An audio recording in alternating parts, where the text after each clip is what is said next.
If I were to ask you right now, sitting wherever you are, to trace backwards through your life, just to follow the thread of how you arrived at this exact moment, you would find something very strange.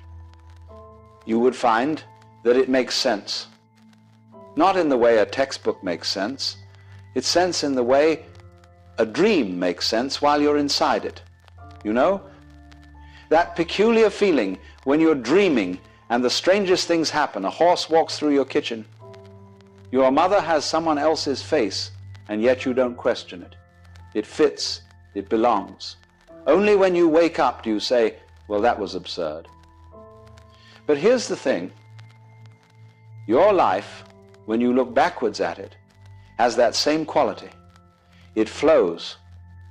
And this is worth sitting with for a moment, because we don't experience life that way going forward, do we?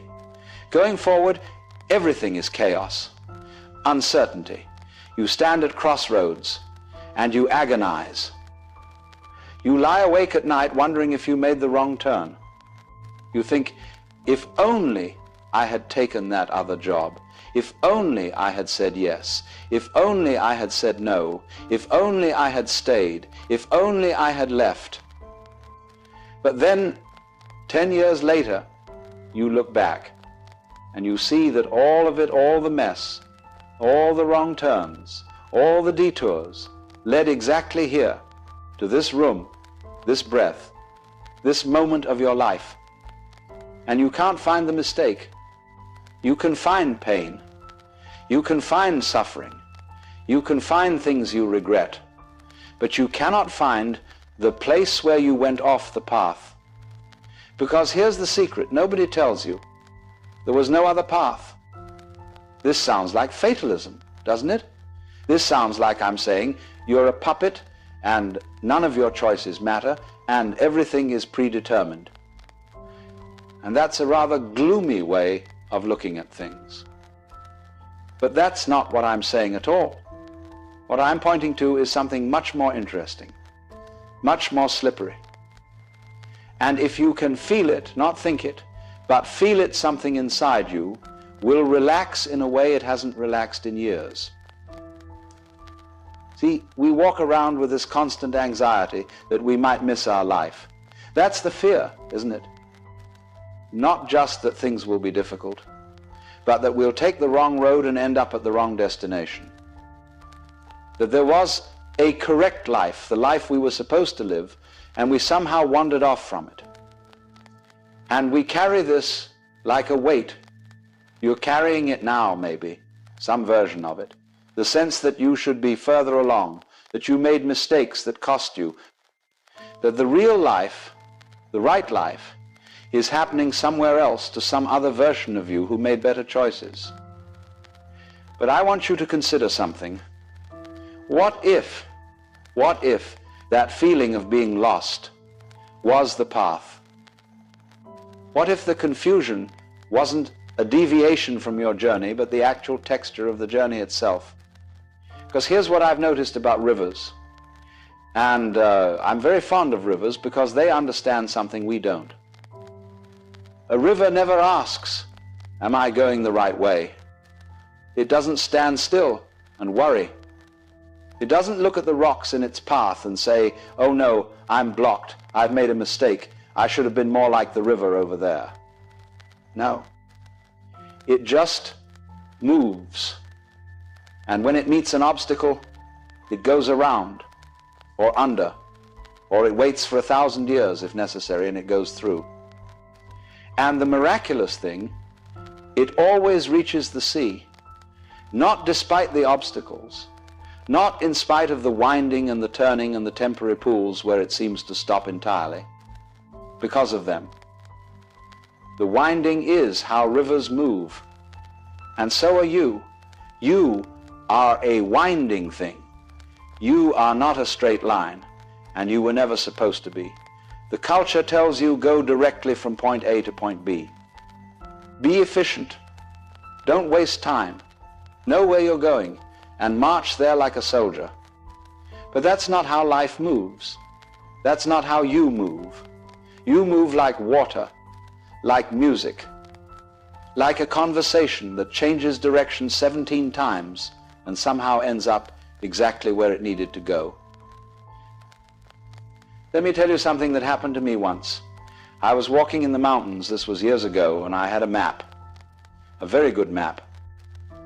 And I had planned my route very carefully the night before, as sensible people do. I would go up this trail, across this ridge, down to this lake, and arrive at a certain hut by evening. Very orderly, very responsible. But in the morning, there was fog, thick white fog that swallowed everything. And I took a wrong turn almost immediately. I didn't realize it for an hour. By the time the fog lifted, I was nowhere on my map. I was completely lost. Now, the sensible thing would have been to turn back, to retrace my steps and start over, to get back on the correct path. But something in me said, keep going. And I can't explain this to you rationally. It was not a logical decision. It was something else, a feeling that the wrong path was calling me somehow.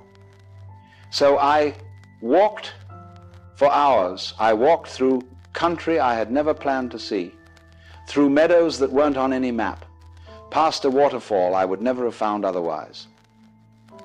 And as the sun began to set, I came over a ridge, and there below me was the hut. The same hut I had been aiming for all along. I arrived from completely the wrong direction, by completely the wrong route. And I remember standing there, breathing hard, looking at this little wooden building, and laughing, because I understood something in that moment. The map was an idea, a concept, a picture someone made of the territory, but I was not walking on a map. I was walking on the mountain, and the mountain knew the way, even when I didn't, especially when I didn't pause, you see. We think we're supposed to know. We think clarity is the goal. If only I could see the path clearly, then I could walk it. But what if clarity isn't the beginning?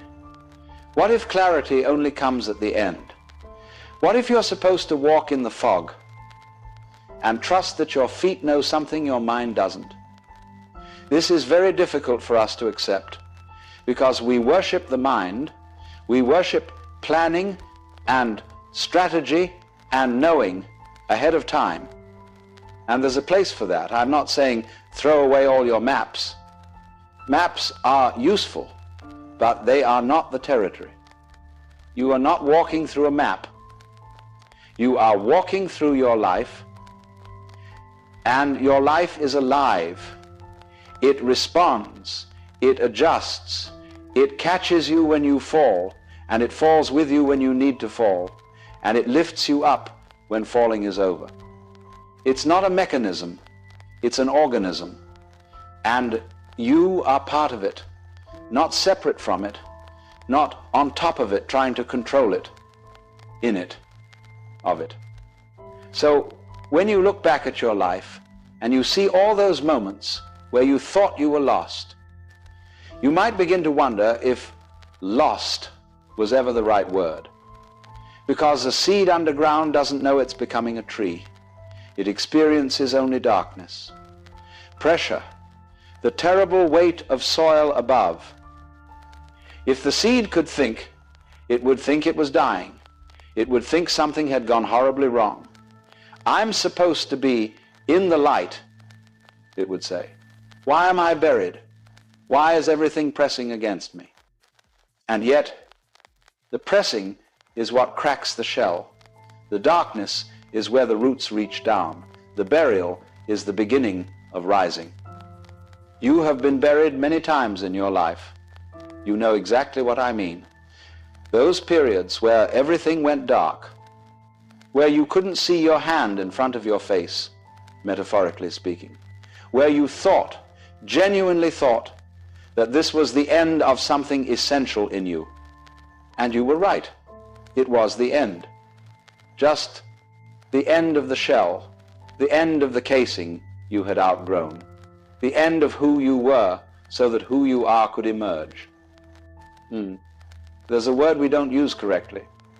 Destiny. We think destiny means a fixed point in the future that you're walking toward. A destination that's already determined, like a train on a track heading for a station that's printed on the schedule.